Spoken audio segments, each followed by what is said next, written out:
movieweb.com. Ladies and gentlemen, welcome to the most spectacular show on earth. Excuse me, sir, can we help you? You know circuses? 1931. It was the Benzini brothers. That's the most famous circus disaster of all time. Are you telling me that you were there for... Right in the middle of it. I don't know if I picked that circus. But something told me that circus picked me. So, Water for Elephants is obviously based on a best-selling, beloved book. And I was kind of thinking this morning about how between this and like Bellamy, which you have coming up, do you have a particular fascination with movies that are based on books? Is there like a connection to...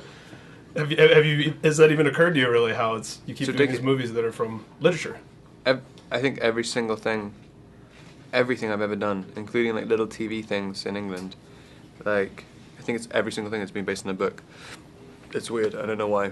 I don't know. I mean, I think that's this kind of trend in the movie industry anyway. Like, it's just no one really likes working with original material. But comics or books. Yeah, it's or weird. 80s TV shows and but barely this ever is read certainly a original little headier because it's literature at least. Yeah. I mean, it's nice to know that there's expectation for something. Because also when you're doing it, when you're working with original material, you kind of just so many cliches have to happen, especially if it's a relatively big budget. Like they have to kind of, well, it's like this other movie and it's like this other book and blah blah blah blah. And so that's always the pitch, right? It's this meets this, yeah, a little bit of this. And so it's kind of almost worse to try and do something original than it is to just kind of do it based on a book. Because then at least you've got some kind of anchor in, you know, at least one person just created it.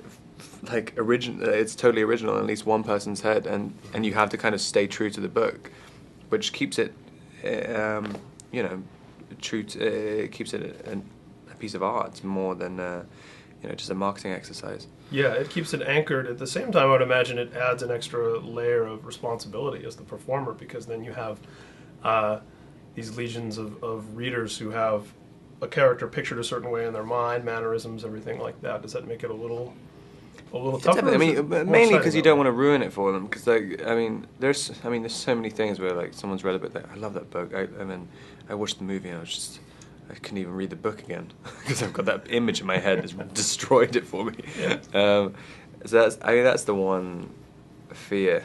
Sometimes it works in reverse, though. I mean, I read all of the Anne Rice Lestat books after seeing Interview with the Vampire. Yeah. I was like, this movie's awesome. These are books. So with the Harry Potter books, I mean, I'd never actually seen the movies, but I read the one which I did before, and I pictured the kids' heads heads, the kids playing these their parts. heads in your head.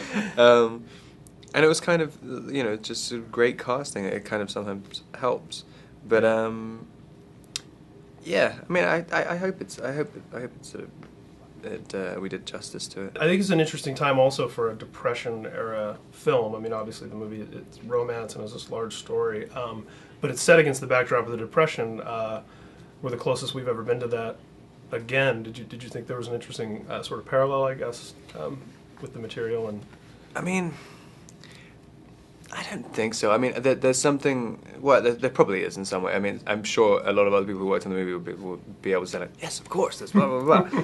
But like, I just like that era a lot. I mean, like it's kind of the end of the Wild West. It's such an interesting period. Like, especially coming from England, you have this kind of romanticized notion of what America kind of is, and like, but just the idea that there's still cowboys around to this time. Well, you can still throw someone off a train and get away with it for like a couple more years. Yeah, literally for like 10 years. And then it's like white picket fences and everything kind of becomes boring. But but then it's still like totally wild. But there's also like big industries starting up at the same time. So there's this huge energy, even though it's in the Depression. But also there's this, you know, there's this big hope at the same time, because people at the time thought it couldn't get any worse, I guess. Yeah. So Once you hit rock bottom. So one more thing, real quickly, are your fans going to be ready to hear you called Jacob? And it's funny, I keep forgetting that like that's a big deal. Like, Heads exploding all around. I know it's kind of awkward whenever I have to talk Maybe about he'll do a movie where he'll.